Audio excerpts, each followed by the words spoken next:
Assalamu alaikum warahmatullahi wabarakatuh. Abampulizana abanda mwena balamusizaako nnyo. Ab'ebitiibwa ntwala omukisa guno okwebaza abakulembeze ba National Unity Platform nti amazima gali nti temuli bakulembeze bukulembeze wabula muli basomesa. Ebyaddala ebintu bingi nnyo nze byenjigidde ku bukulembeze wa NUP nga mbadde simanyi nti weebiri kumbe buli ebaddengawo nenga teri akimanyi. Ebbanga lyonna okuva enkola y'ebinalu yatandikawo constitution y'eggwanga yateekawo omutemwa gwa ssente eziteekeddwa okuweebwanga ebibiina buli mwaka okusinza ku babaka bameka bebirina mu paalamenti. Ku mulembe gwa NUP kwe tutegeeredde ssente ezo. Ebibiina byonna ebize bibeerawo FDC ekulembedde ebadde lidiga opposition okumala emyaka 20 nessuulako muyimbi wadde buloga oba munnabyabufuzi oba omudongo oba ani ng'avuddeyo n'agenda ku radio oba ku TV ng'ayogera ku ssente mmeka FDC zefuna buli mwaka ng'ekibiina ky'ebyobufuzi okuva mu paalamenti y'eggwanga. Sikiwulirangako. Sookedde ku NUP okuwulira ssente ezo. Oba okitegeera DP ebaddengawo ng'erina ababaka paalamenti nakati erina beerinayo. Teri yali ayogedde ssente mmeka DP zefuna mu paalamenti buli mwaka okuza ku babaka beerinayo. Teri abadde akimanyi era nakati tetukimanyi ssente mmeka zefuna. NRM mu kibiina kya byabufuzi kye kisinga ababaka abangi mu paalamenti balina ababaka abasoba mu 3. NUP webanga efuna obuwumbi 3 mu obukadde 2 buli mwaka okusinza ku babaka bameka beerina mu paalamenti. Abaka ba NRM bakubisaamu aba NUP beerina mu paalamenti emirundi nga 6. Kitegeeza nti ssente za NUP zefuna buli mwaka NRM zefuna zikubisaamu eza NUP emirundi 6. Awo NRM ebiri mu buwumbi nga 18 oba 2 bwefuna buli mwaka olw'ababaka paalamenti beerina mu paalamenti. Ne teriiyo n'omu yali avuddeyo n'ayogera ku ssente za NRM zefuna buli mwaka okusinza ku babaka beerina mu paalamenti y'eggwanga. Teri yali akyogeddeko. Wabula n'asembayo obutategeera mu Uganda akimanyi nti NUP efuna obuwumbi 3 mu obukadde 2 buli mwaka. Ekyo n'asembayo obutategeera akimanyi. Olaba noone yagamba nti oba okola ng'ofuna 15,000 n'olyako 4,000 n'oterekako 1,000 ku saving oteekayo 7. Olaba abalabu atyo. Naye juzi yayogera naga nti NUP efuna 3.2 billion shillings buli mwaka. Natukana okubuuza mbu lwaki Kyagulanyi tazimbamu essomero. Tamanyi na kiki ezikola, tamanyi na lwaki bazifuna, tamanyi na mirimu gya ssente egyo, yamanyi muza kuzimba masomero. Nalona bagamba ono afuna obuwumbi 3 okuzimba essomero, ono afuna obuwumbi 20 ku babaka ba paalamenti balina mu paalamenti y'eggwanga nga tonaba mugamba kubako kyazikolamu. Yazikolamu kyezize. Olaba n'asembayo obutategeera. Ngono omusajja w'ekitu ekinene atava ku social media abeera asamira buli kaseera. Olaba naye akimanyi nti NUP efuna ssente buli mwaka. Ninga ebbanga lyonna abaddewo nga FDC weeziri, DP weeziri, CPU, PC ninga tayasamangako nti ekibiina bwe kiti kifuna ssente bwe ziti. Buli omu amanyi ssente za NUP zeefuna buli mwaka okusinza ku babaka balina mu paalamenti. Teri amanyiza NRM. Ate nga naye erina abaka paalamenti ate nga basinga n'obungi muli basomesa aba NUP. Ku mulembe gwa NUP ko tutegeeredde nti ekibiina kisobola okufuna ssente zekifuna ne kigula ettaka ne kizimba n'ekitebe kyakyo nga tekipangisa bupangisa. Fena sozikirabako NUP nga tekyetaagisa kumalako na kisanja just emyaka 2. Gimala ekibiina okuba nga kiguze poloti mu kibuga Kampala ne kizimba ne offices eza buli mutendera gwa bukulembeze mu kibiina. Buli mutendera gwa bukulembeze mu kibiina gwina office wali ku kitebe. Ebyo tusosobira ku NUP. Fe byo tumanyi tebisoboka. Olw'ensonga abasajja batufugidde emyaka 40 nga bapangisa. Bano emyaka 2 balandi road. Ebyo bino tusosobira ku NUP. Olwo tusoma, olwo omuntu tusomesa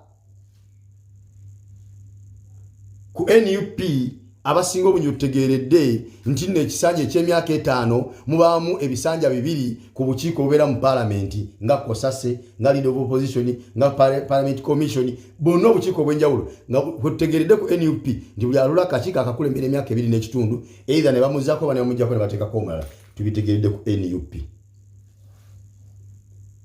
Ku NUP ensi kwetegeeredde gwe bayita leader of opposition n'asembayo obusiru mu Uganda abadde akimanyi nti Mathias Mpuuga ye leader of opposition ekyo n'asembayo butategeera ekyabadde akimanyi. Bw'obuuza ebibiina ebibadde bikulembera Uganda okumala emyaka 25 oba 3 NUP gyetabaddeewo nobabuuza baani abadde nga ba leader of opposition mu bibiina ebyenjawulo ebibaddewo abantu batono abayinza obbakubuulira. Ne tolina kati goyinza kubuuza nti ani leader opposition natamanya nti Mathias Mpuuga ne bwali te emyaka emeka oyagenze ku record lwa NUP. COSASE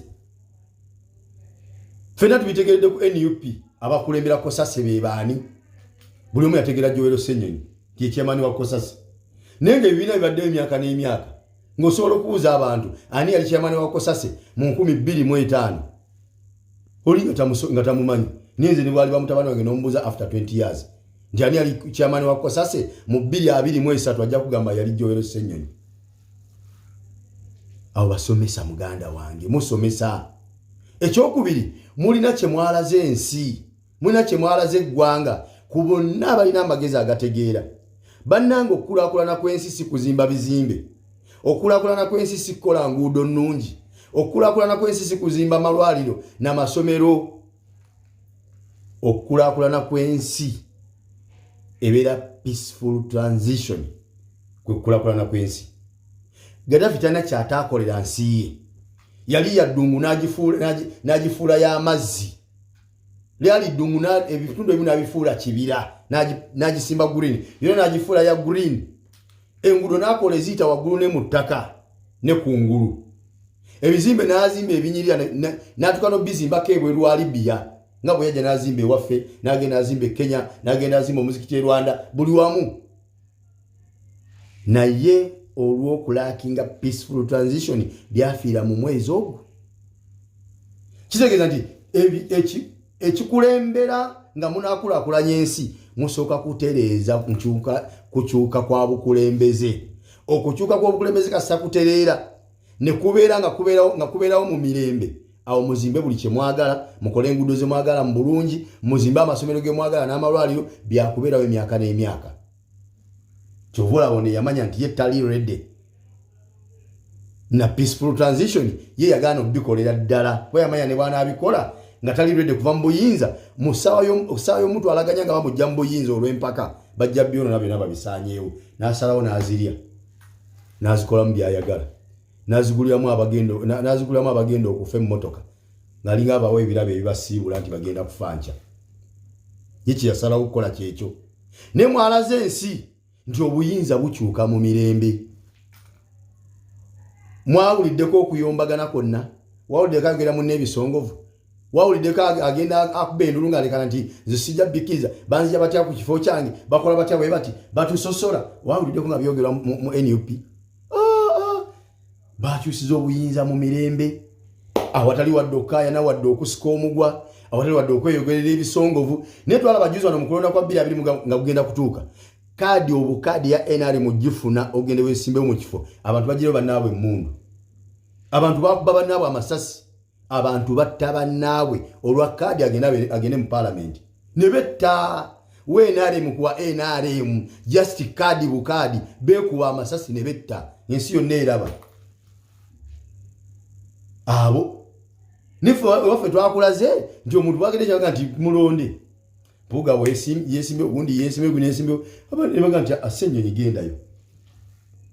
Ate buli omu n'aba mativu era buli omu n'aba musiimu buli omu ne yebaza munne n'amwozayoza atukulembedde ebbanga lyakulembedde ntumwebaza olw'ebyo byatukoledde kubanga tetugenda kwerabira mirimu Mpuuga gy'okoze. Era Joel Ssenyonyi tukusaba muganda wange kye wasanze mu ddiiro kya kubanja abantu baffe kyekyo tetunnakivaako. Diversion ne banalite ezenkana wa tujja zigendako olunaku lumu bbiri tuziveeko tukome okubanja abantu baffe.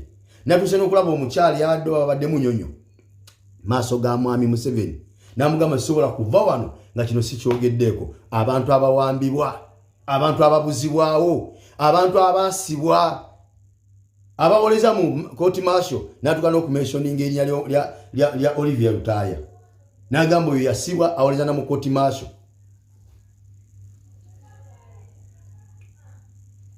Okitegera n'olwekyo sijjowe senyu ntukusaba ensonga eyo nga wakatuuka mu parliament tandikira ku kubanja abantu baffe. At least tumanye nti ekisanja kino eky'emyaka 5 tukimazeeko nga tulwanirira ddembe ly'Abannayuganda abatulugunyizibwa, abasibwa, abattibwa, ababuzibwawo, abawambibwa. Tumanye nti ekisanja kino eky'emyaka 5 gwe mulimu gwe mukoleddemu. Tumanye nti gwe mulimu gwe mukoleddemu. Kubanga tewali bye mugenda kukyusa. Temugenda abasajja tebaliredde kukyusa, tebaliredde kuzimba nguudo, tebaliredde kuzimba malalo nagateeka mu ddagala, tebaliredde kuzimba amasomero malungi na kufuula byanjigiriza nti bifevalinga buli Munnayuganda. Ekyo kye baasalawo okufevalingako abaabwe mu masomero agaabwe ge baagala kye bajja osigala nga bakola. Bwe kibanga ekyo kale kiganye nga tekijja kukyuka, ekyokulemera ku ddembe ly'obuntu efuuke ensonga mu palamenti y'eggwanga kwe muba mumalira obudde. At least tusoke tununule ekyo. Oba okitegeera. Omukulu Mpuuga, Honorable Mpuuga okoze omulimu gw'amaanyi nnyo mu kaseera kaakasembayo ku nsonga y'abannaffe abawambibwa, abaasibwa, ababuzibwawo n'abattibwa mu kubanja. Obadde solid era obadde mugumu era ng'oli mumalivu. Tukusaba Joel Ssenyonyi awo wennyini olubimbi muno yalukomezza woba olutandikira olugguse. Twagala obeere muzibu nnyo n'okusinga nga bwali mu Kosase ku nsonga y'okulwanira obulamu bw'abantu. Olwabadde nga muzibu kulwanira properties ezabbibwa eddoledo ezaatwalibwa naye ate obulamu bw'abantu obukyasobola ottaasibwa ate beera mukambwe nnyo singako ku ekyo kye tubadde tukumanyiko bulijjo. Twagala abantu baffe. Bwe kiba nti kyatuuse n'okuba nti nabo bennyini be batuula nga basisinkanye basobola okuyimira mu maaso ga Mukama waabwe namugamba nti please abantu abaasibwa n'abawambibwa beetaagibwa nga kimugambibwa minisita we gwe yeerondera. Kati ate igwe avunaanyizibwa kwaba abantu ababanjibwa osirika otya? Tuteekeddwa kusirika. Gubadde mulembe gwa NUP kwe tulabidde ng'abantu battibwa, bawambibwa, babuzibwawo, basibwa, ne baleka abawamba gwe bamanyi obulungi abatta abasiba ne bavunaana Kyagulanyi atalina kukomera wadde oyinza kukomera, atalina mmundu wadde oyinza ku mmundu, atalina tocha chamber wadde oyinza kutota mu tocha chambers. Namuvuna nti Kyagulanyi yattisa abaana b'abantu, Kyagulanyi yasibya abaana b'abantu, Kyagulanyi yabuzisa abaana b'abantu naye nga si yasoose okubeera leader opposition. Besigye akibaddemu emyaka 40 nga sisobola kweba muvunaana kufa kw'abantu, nga sisobola kweba muvunaana kuwambibwa kw'abantu, nga sisobola kweba muvunaana kubuzibwawo kw'abantu, nga sisobola kweba muvunaana kusibwa kw'abantu.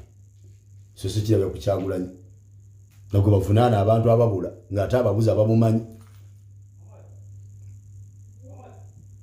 Era omulembe gwa Kyagulanyi kwe tusookedde okulabira nga kumpi buli kategore ya buli Munnayuganda afollowing ebyobufuzi nga bitambula mu ggwanga. Ku mulembe guno kutubirabidde ng'omuyimbi afollowing ebyobufuzi, omusuubuzi abifollowinga, omulimi abifollowinga, omuyaayo w'oku street atalina na mulimu mu ggwanga nga naye abifollowinga, nga buli omu abifollowinga ne biva. Kyagulanyi najja ebyobufuzi mu mawofiisi, mu makooti, mu masuuti n'amataayi n'abireeta mpaka ku mulimi asiiba mu nnimiro nga naye amanyi ebyobufuzi bwe bitambula mu ggwanga. Basomesa tukirabye kati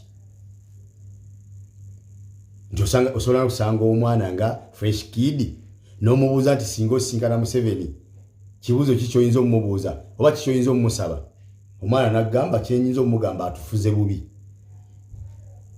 Before Kyagulanyi mwana kyali ayinza ovaamu ekigambo ekyo nga yikananga oyo fresh kid nga ayinza okutulawo naye n'akimanya nti embeera gy'alimu Museveni yagireese ku myaka egyo. Wali okisangawa nti ku myaka egyo osobola osanga omwana alinga Felicita nga naye agamba nti Kyagulanyi yalina okubeera pulezidenti era nga naye ng'asobola okuga nti Museveni yabba akalulu. Omwana yekananga Felicita omulembe ogwakyagula nga tegunajja ogwa NUP mwana kyali amanyi ebyo byonna biriwo kati debate masomero ziri ku byabufuzi NRM na NUP byonna biriwo ku mulembe gwa NUP mwebale kutusomesa naye mwebereremu